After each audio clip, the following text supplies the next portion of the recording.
Hi, I just ate about a couple pounds of jackfruit. It's not bad.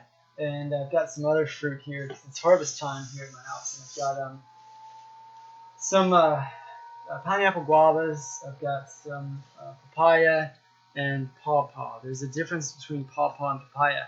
And in New Zealand, Australia, and there's one or two other countries where they'll traditionally refer to papaya or pawpaw. They use them interchangeably, but they're not the same fruit. You see, pawpaw is native to North America, and it's unlikely if you live outside of North America that you've really ever even tried a real pawpaw. So I'll show that to you, show you what the difference is between pawpaw and papaya. Uh, First, I want to just kind of preface this by with fruits and vegetables.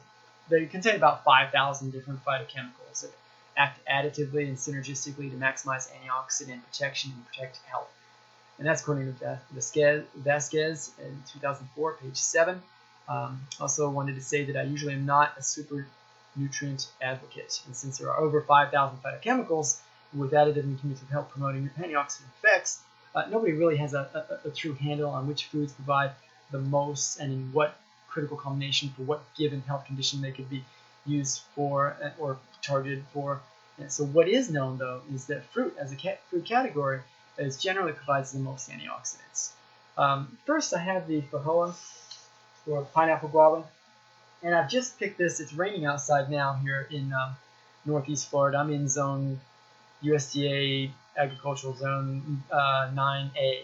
You can grow this in 9B as well. So all over Florida, you can be growing this stuff, and this is harvest time. So I'm out there right after the rain picking these things last night, and they're literally dripping from the shrubs right underneath me. You know, hear them plop down right in front of me. Perfectly ripe. They've got just a little give to them. I just crack them, and it should be off-white like that is. Kind of, this is pretty good, but not the best one. This one actually somehow is a little overripe. Might have got cooked in the sun today, so I didn't get it until I got home from work. But yeah, it's kind of a little bit of cinnamon flavor to it, but more pear flavor, like a combination between pineapple and guava. And the skins, they go right into my bag, along with my leftover jackfruit seeds and skin, along with all my other leftover fruits, into the yard. It's fertilizer, and the seeds will, not these seeds, but my other seeds will sprout. I haven't had any luck sprouting these. Pineapple guavas, also known as feijoa. They grow in Brazil, the higher elevations, so they tolerate cold better. And so that's why we can grow them in this more temperate environment where I am. So much of the southeast United States, a good portion you could grow it. Parts of Texas, along the Gulf Coast for sure, and even up into the southeast along the Georgia and South Carolina coast. Southeast South Carolina, you could probably grow these, be borderline. But anyway, seeing if this one's any better. A little bit. It's a little bit more of a acidity to it, or refreshing, citrusy kind of flavor to it. Slight pineapple, but not near as acidic as pineapple. But yeah, this is good. And you see the, not on this one, but some of them you have these sepals. The sepals are on top. They're like petals. Well, you'd have the petals that be interspersed between the sepals. The petals are actually edible, and I ate them in the spring when they were blooming, and they taste like cinnamon cotton candy. They will melt on your mouth when you get them, and it's a dry day. They'll fizzle, kind of like the Nerds candy does in your mouth, and it's good, like cinnamon flavor to it. Put them on salads. I just eat them straight though, and then you leave the rest of the flour, and it turns into this. And 6 months later you get this, and then 6 months you get the flower petals. 6 months. So I think if you're living further south, you might get two crops. You might get two crops of this a year. I'm only getting one where I am, though. Don't quote me on that. I know that's the case with strawberry guavas and lemon cherry guavas. I just get one crop of those, but you can get two crops down south. But this is a slightly different one, closely related to guava, but not in the same family as guava, and so not exactly. But anyway. That's good.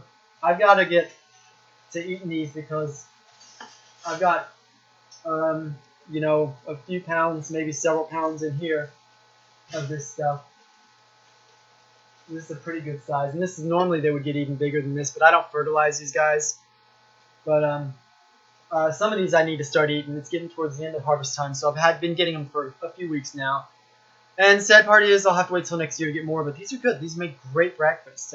High in fiber, high in vitamin C. What else? I think pretty good potassium and magnesium, like most fruit does have. Yeah, and that's the Fajoa, or pineapple guava. What else do I have? Look at this. It's a ripe papaya, really small. I'm just gonna cut into it.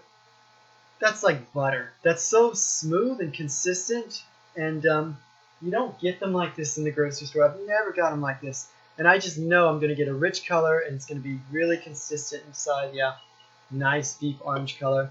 And when I opened it, I smelled it. Those seeds going right back in the ground.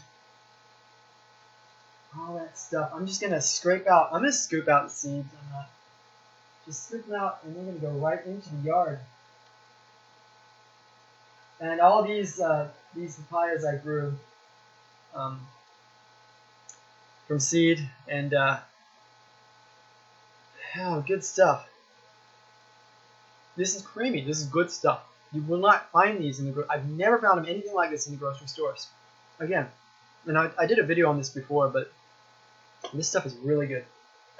When you get a real papaya, it doesn't taste like cardboard. Now, this one. Papaya is good with beta carotene, pretty good fiber, vitamin C, like most of the fruit do. This is Asimina triloba, or better known as pawpaw, and often confused or conflated with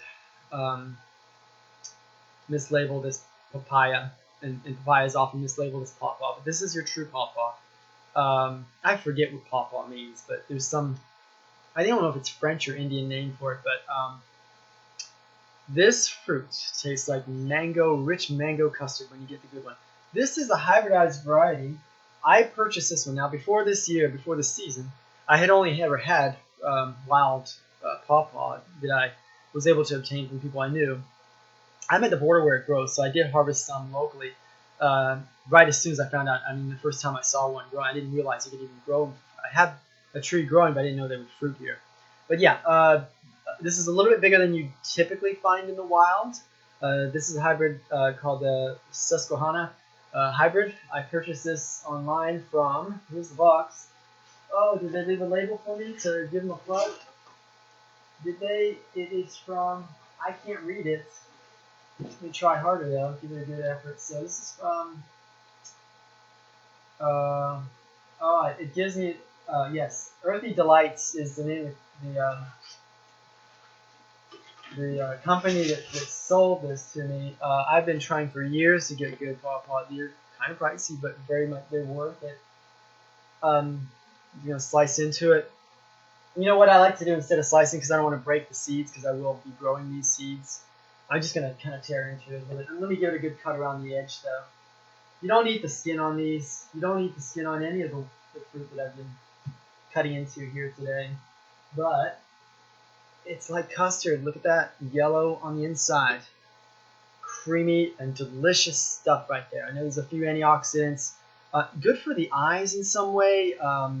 Anticonvulsants, any diuretics, any diabetes, any carcinogen effect, any atherosclerosis. Anyway, three main phytonutrients or polyphenols. There's about 500 different types of polyphenols, making up 1/10 of the phytonutrients, and the more common variety of phytonutrients with health benefits. And yeah, so this is really good stuff. The wild varieties have a little bit more seeds to fruit ratio, but my gosh, if you haven't tried one of these yet, you certainly can't call yourself a whole food plant. Well, let me not be so harsh. I struggle to understand how people can be enthusiastic about their plant-based diets if they're not really taking advantage of all these exotic fruits, because this stuff is so much better than like a banana or anything you would get in the grocery store. And these you won't find in grocery stores because the shelf life is so short. Some of this stuff is not everything that tastes very good is easily marketed in commercial grocery stores. This, for instance, only lasts a couple days on the tree. It may last up to a week in the fridge, but it doesn't have a chance in I mean, they've been hybridizing them. They were hybridizing before World War II for trying to market them in commercial markets, but uh, it hasn't been done, and it just, you won't find it, and it's so good. Some fruit connoisseurs will say it's one of the top 10 fruit in the world. Absolutely delicious this stuff is. I've got pounds of this stuff I've ordered. It's only available for a few weeks a year. I'm telling you, you guys up north, you guys have been hoarding this stuff. We need to popularize this stuff and start selling it, distributing it, cultivating it. This stuff goes all up into Canada as well. So get on it, people, and enjoy this stuff.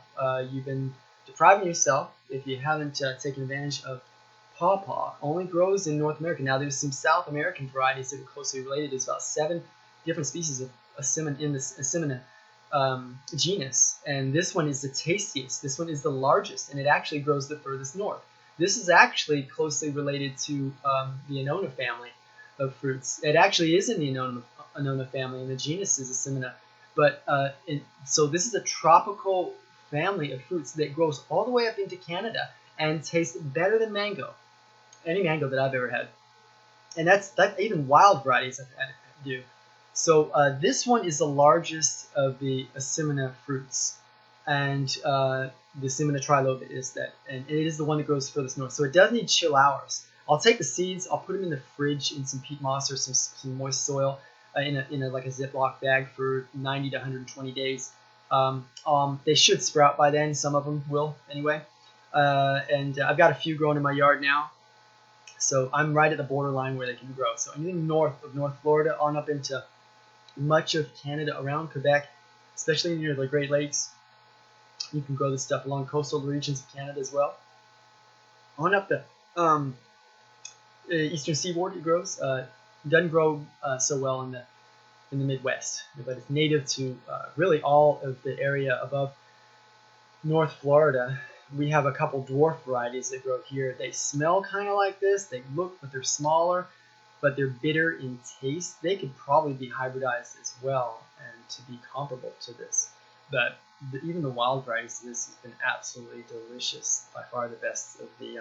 I actually like it more than it's right up there with like soursop and other great tasting Annona fruits. Some of the best fruits in the world are in the Annona family. And this is no exception. It's right up there with soursop, in my opinion. So anyway, that's just kind of an overview of some of the stuff I've been eating. Share your thoughts, comments, your input, and thanks for tuning in.